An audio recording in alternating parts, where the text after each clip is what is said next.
Olá pessoal, espero que estejam todos bem.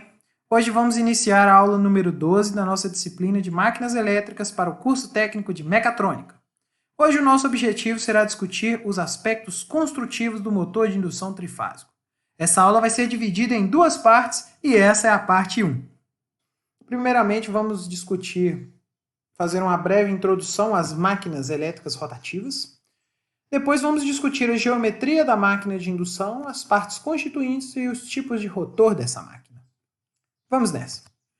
Pessoal, até o momento a nossa discussão foi focada no transformador, que é uma máquina elétrica dita estática, ou seja, uma máquina que não apresenta partes móveis.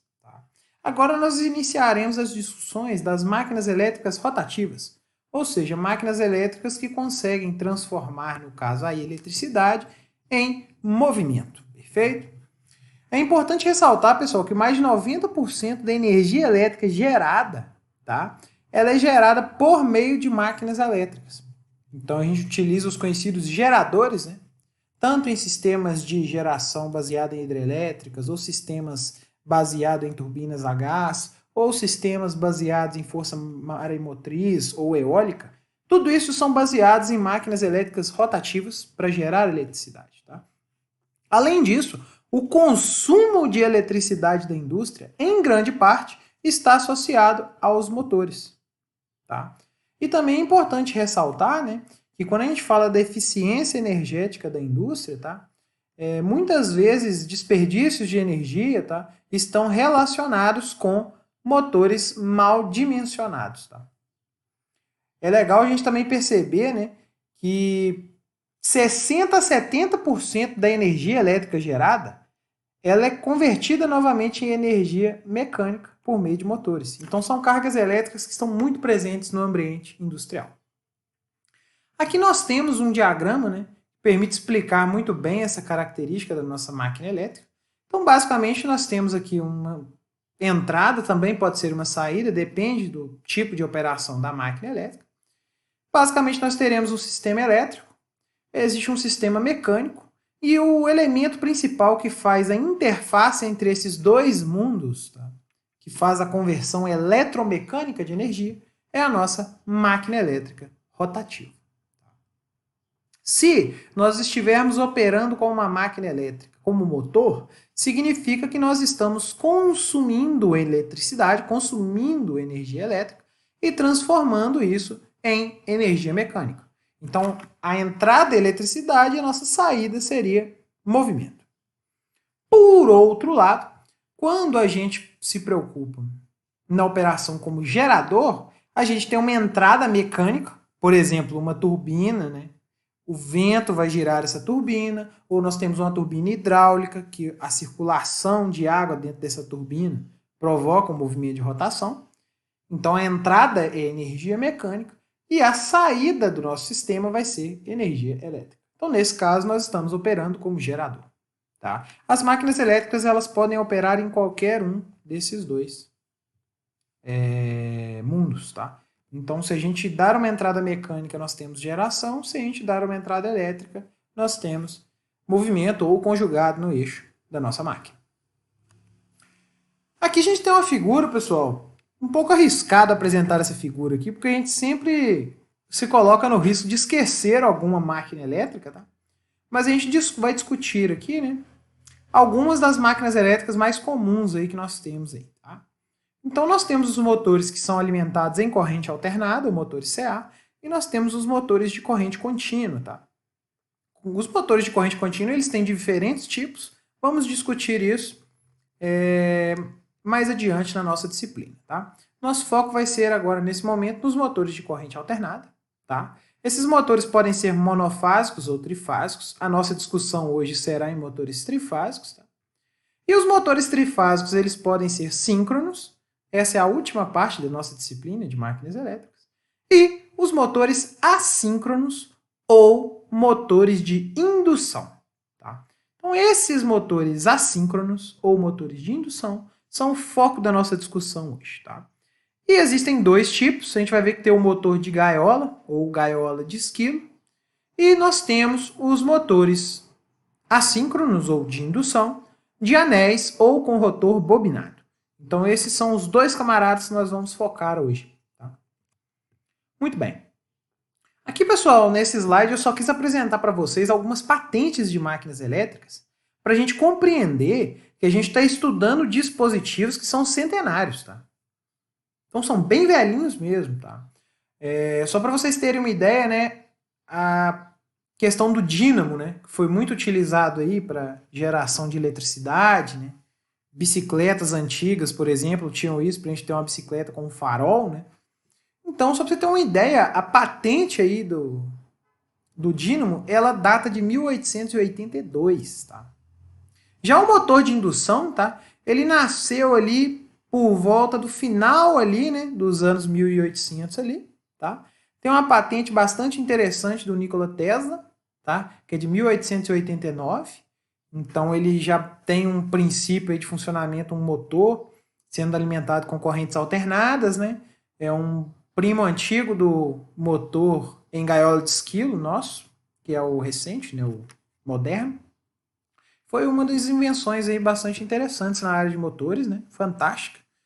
E depois teve uma outra invenção posterior a essa do Nikola Tesla, que já seria, né, a invenção do motor trifásico, tá?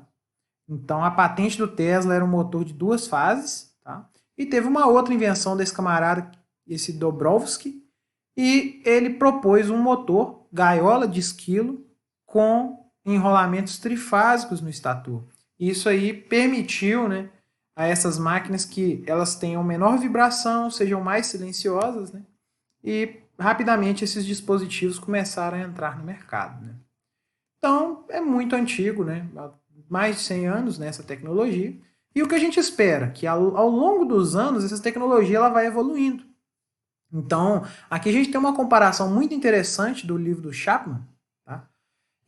Em que nós temos aqui motores com tensão de alimentação de 220 volts e com uma potência de 15 HP.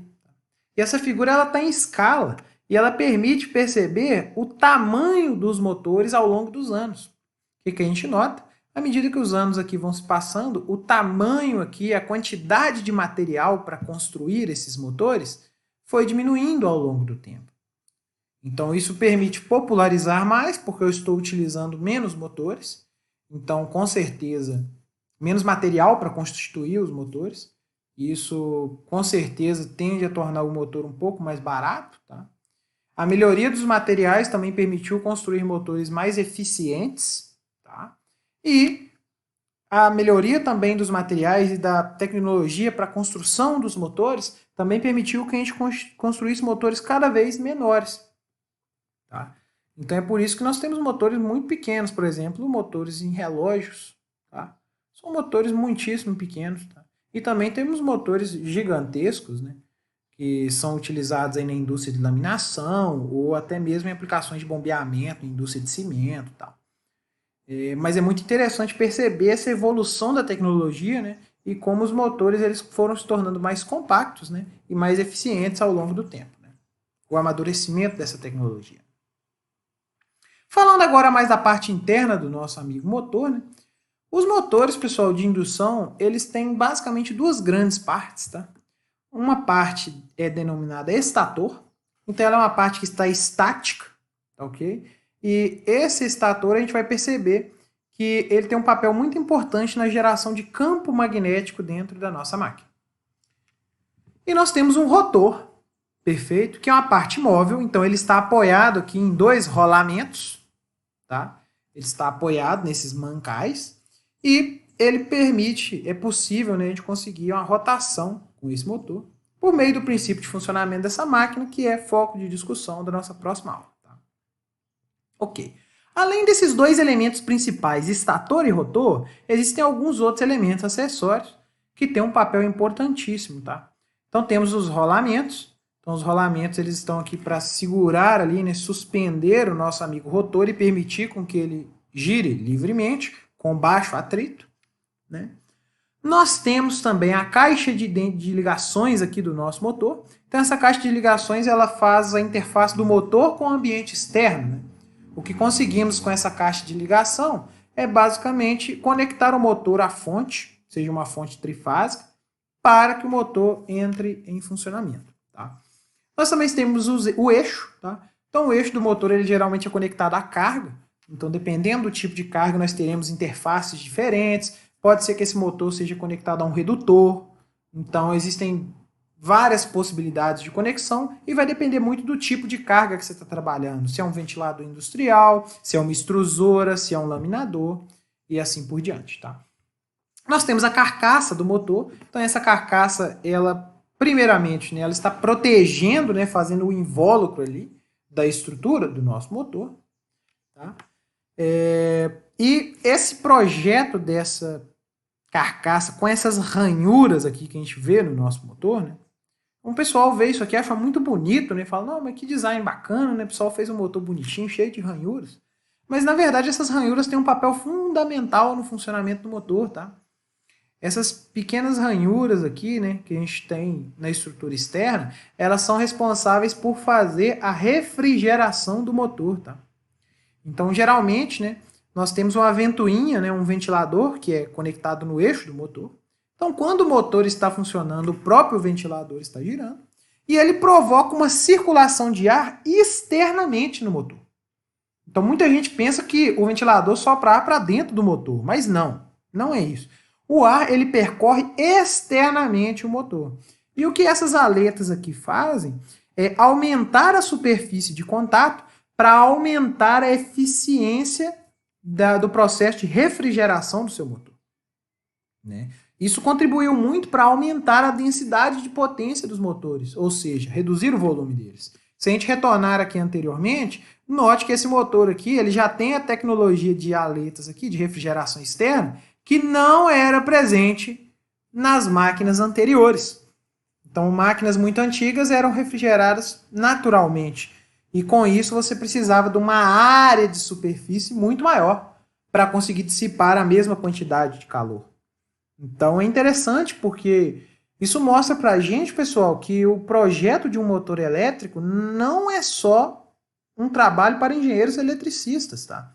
Tem um trabalho muito forte de engenheiros mecânicos, seja para projetar os rolamentos da máquina, seja para fazer o projeto térmico da máquina e garantir, né, que todo esse sistema eletromecânico consiga operar com a performance otimizada. Tá?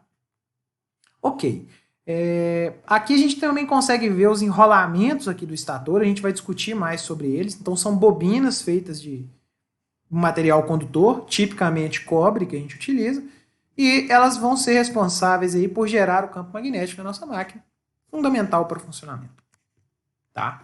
Então, resumindo aqui, né, o estator ele é a parte estática da máquina, enquanto o rotor ele é a parte móvel. A interação entre essas duas partes é que resulta na movimentação da nossa máquina. Tá? A carcaça ela também tem um papel importante na questão do grau de proteção, não comentei anteriormente, mas tem motores que, por exemplo, eles operam submersos. Então, são motores que operam debaixo d'água, literalmente. E por esse motivo, esses motores necessitam de algum grau de proteção elevado. Então, talvez vocês não lembrem, mas grau de proteção, basicamente, ele contempla dois números. Um está associado a partículas sólidas, a gente geralmente associa isso a poeira, e a gente também tem um grau de proteção relacionado a líquidos. A gente preocupa muito com água, né? Fluidos em geral. E o que acontece é que você tem diversos graus de proteção, por exemplo, motores que só pode respingar água sobre ele, e tem motores que podem operar submersos. E é de se esperar que à medida que o grau de proteção do motor aumente, o custo dele também aumente. O invólucro dele, a carcaça, tem que ser projetado especialmente. Os rolamentos, já discutimos que ele permite a movimentação, né? Apoia o nosso rotor. É interessante também mencionar, pessoal, que os rolamentos eles são os limitantes de velocidade da máquina, geralmente. Tá? Então, à medida que você tenta aumentar muito a velocidade da máquina, o projeto dos rolamentos vai ficando cada vez mais complexo. Tá? Então, tipicamente, para motores, o pessoal fala que não é interessante operá-los com velocidades maiores que 2 vezes a nominal. Tá? Claro que esse tipo de velocidade só vai ser alcançado se a gente utilizar algum aparato adicional para acionar a máquina, por exemplo, um inversor de frequência. Beleza. A gente também tem a questão das tampas aqui, que faz a sustentação mecânica, e a caixa de ligação, que está relacionada à interface com o ambiente externo. Ok, vamos falar do estator então, pessoal. Aqui eu estou mostrando para vocês duas fotografias aqui. Uma fotografia aqui foi um modelo aí tridimensional, um desenho, e aqui um motor que já estava operando há bastante tempo e ele está aqui completamente aqui sem bobinas. Então o que a gente nota? A estrutura do estator, né, ela tem esses espaços aqui, ó, que são espaços que vão contemplar as bobinas da nossa máquina, tá? É bastante interessante essa parte aqui, né? Dando nome aos bois aqui. A gente costuma chamar essa parte de material aqui, ferromagnético, como dente do estator. Então tem vários dentes aqui no nosso estator. E esse espaço aqui, ele é comumente denominado slot. Então as bobinas, os condutores, eles são colocados dentro do slot. Tá? O nosso rotor também tem essa característica, mas nós vamos discutir o rotor um pouquinho mais para frente, tá? Em relação ao desenho daquelas ranhuras ali, né, que a gente tem o slot e a gente tem o dente, né, a gente tem basicamente dois tipos que são usados no estator. Tem as ranhuras abertas e tem as ranhuras semi-fechadas. Tá? Para as ranhuras abertas, o que a gente nota? A abertura, o espaço que a gente tem aqui, ele é igualzinho à largura do seu slot. Tá? Essa abordagem aí, ela acaba sendo usada para motores de alta potência, porque em motores de alta potência, tipicamente, a gente não coloca um condutor por vez para formar a bobina. A gente já encaixa a bobina dentro do slot, porque ela vai ser uma bobina com uma bitola muito grande, visto que máquinas de alta potência elas vão trabalhar com níveis de corrente bem elevados. Né? A gente pode falar de correntes aí maiores que 1000 amperes tranquilamente. Tá?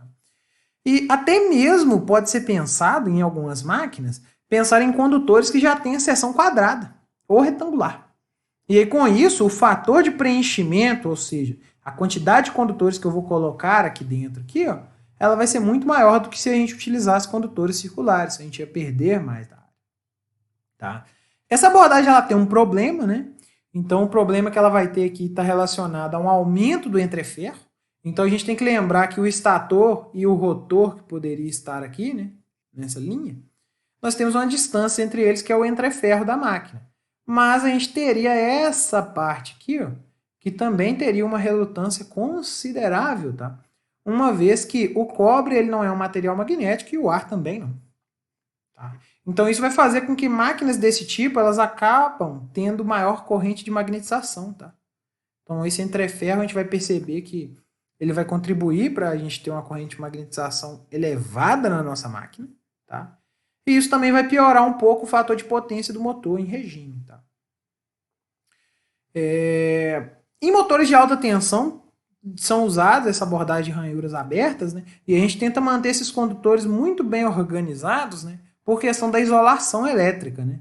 Então a gente não tenta deixar muito desorganizado, porque isolação é algo bastante crítico quando a gente fala em motores de alta tensão. Já nas ranhuras semi-fechadas, o design aqui é um pouquinho diferente, vocês podem perceber. Né? A abertura aqui do nosso slot, ela não é igual à largura completa do slot. Tá? Essa é uma abordagem, pessoal, que ela é mais popular em motores de indução, aí, principalmente potências menores. Tá? Uma coisa que a gente ganha, né? A área efetiva aqui, ó, do nosso dente, aqui, ó, ela acaba ficando maior. Tá? Isso vai contribuir para reduzir a relutância equivalente e, consequentemente, reduz a corrente de magnetização. Então, isso melhora a eficiência da sua máquina. Isso melhora o fator de potência da sua máquina. E como a gente melhora o fator de potência e eficiência, a gente pode reduzir o tamanho do motor. Tá? Então isso aqui, apesar de parecer ser uma coisa muito pequena, isso faz muita diferença na densidade de potência da máquina. Tá? Então existem projetos especiais, diversas simulações e estudos realizados para otimizar o desenho desse dente aqui do estator, de forma que a gente otimize algumas características da nossa máquina elétrica. Tá? Uma desvantagem disso aqui é uma montagem mais lenta, porque eu não consigo fazer a bobina pronta e encaixar. Né? Eu vou ter que passar quase que um condutor por vez ali, ó, naquela abertura, e com isso acaba ficando um pouco desorganizado os condutores. Né? Eles já não vão estar organizados certinhos, como acontece com as ranhuras abertas. Tá? Então é uma abordagem que para motores de baixa tensão com certeza vocês vão ver motores com ranhuras semi-fechadas. Tá? Neste ponto, pessoal, gostaria de agradecer a atenção de vocês e até o nosso próximo vídeo.